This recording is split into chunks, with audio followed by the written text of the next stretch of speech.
Bulletin की शुरुआत एक बड़ी खबर के साथ करेंगे। नहीं रद्द होगी जेईई नीट परीक्षाएं, छात्रों का करियर खतरे में नहीं डाल सकते, ये शिक्षा मंत्री निशंक की तरफ से कहा गया है।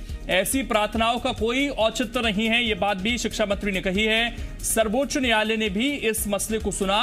परीक्षा कराने के लिए छात्रों और अभिभावकों का भी दबाव था, तो परीक्षाएं रद्द नहीं होंगी और अपने समय पर ही होंगी। लगातार छात्र इस बात को उठा रहे हैं कि कोरोना काफी ज्यादा इस वक्त देश में है, 30 लाख के आसपास मामले हैं और ऐसे में इन परीक्षाओं को नहीं किया जाना चाहिए, इससे छात्रों के स्वास्थ्य के साथ खिलवाड़ होगा। लेकिन अब शिक्षा मंत्री सामने आए हैं और उन्होंने तमाम अटकलों को फिलहाल खारिज कर दिया है और सीधे और साफ शब्दों में कह दिया है कि छात्रों के करियर के साथ खिलवाड़ नहीं कर सकते हैं और इसीलिए समय पर ही परीक्षाएं होंगी। पहले ये काफी समय के लिए टल चुकी हैं, जो कि जुलाई में होनी थी, अब सितंबर में होंगी।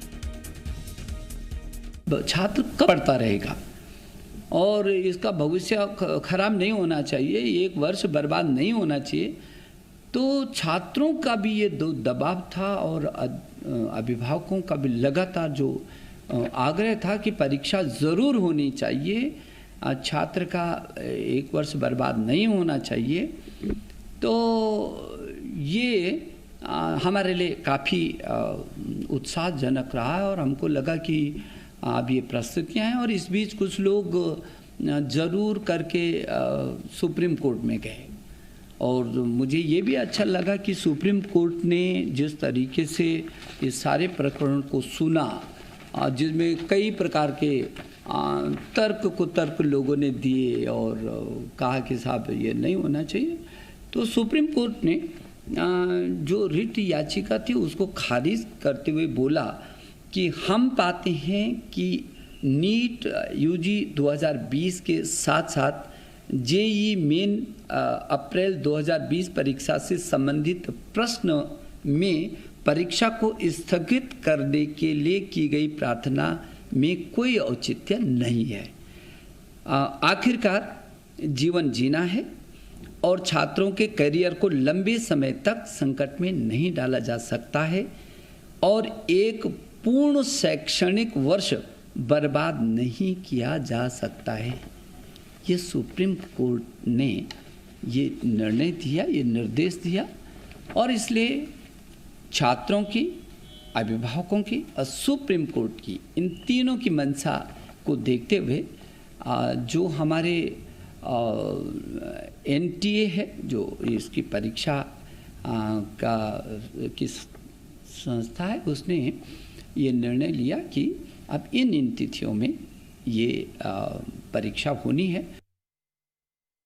अभिभावकों से कहना चाहता हूँ कि बहुत चौकसी बरती जा रही है और छात्र को भी मैं आश्वस्त करना चाहता हूँ कि एनटीए ने जितनी व्यवस्थाएं की हैं, जो उसने अभी जारी किया है एसओपी, वो उसमें 72 गाइडलाइन दी हैं, बहुत सशक्त गाइडलाइन दी हैं।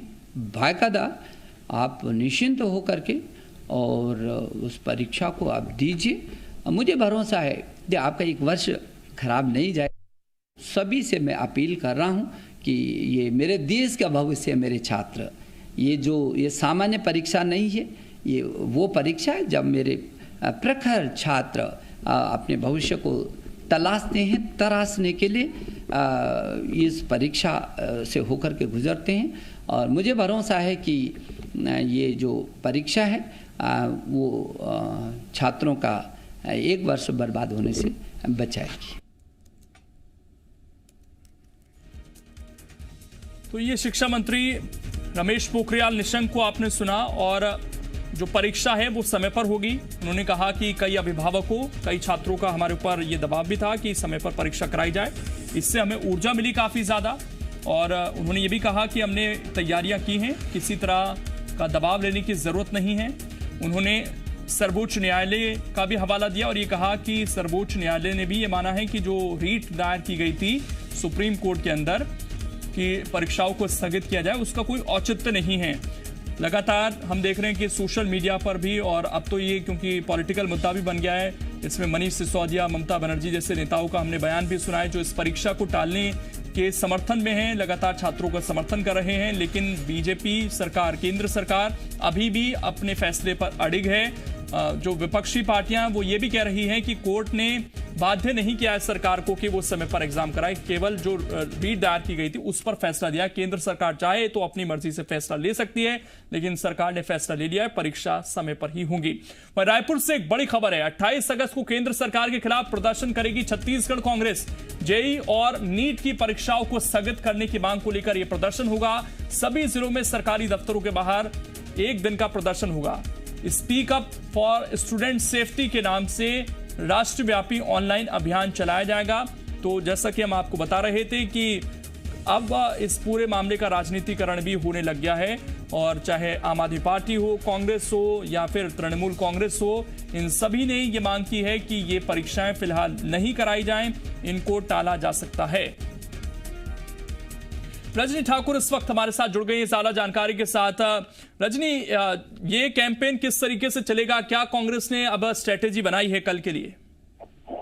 जी लोकेंद्र, फॉर स्टूडेंट सेफ्टी के नाम से ये कैंपेन चलाया जाएगा पूरे छत्तीसगढ़ में, और 28 अगस्त को यानी कि कल कांग्रेस का प्रदर्शन होने जा रहा है। इस प्रदर्शन में कांग्रेस कार्यकर्ता और खास तौर पर एनएसयूआई के जो छात्र नेता हैं वो शामिल होंगे। रणनीति ये तैयार की गई है कि हर सरकारी दफ्तर के बाहर छात्र पहुंचेंगे और वहां पर प्रदर्शन किया जाएगा।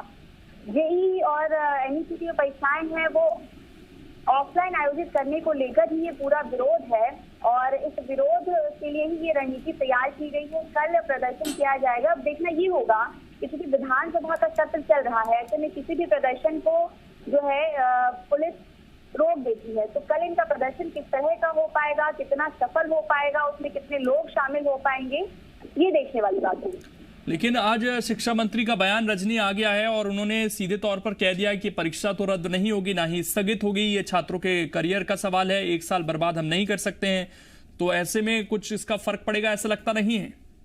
बिल्कुल, भले ही शिक्षा मंत्री का बयान आया है, लेकिन बयान से कोई फर्क नहीं पड़ेगा। बल्कि हम ये कह सकते हैं कि शिक्षा मंत्री के बयान के बाद ही कांग्रेस ने ये तय किया कि इसे लेकर पूरे प्रदेश में विरोध किया जाएगा और स्किप फॉर स्टूडेंट सेफ्टी के नाम से अभियान चलाया जाएगा।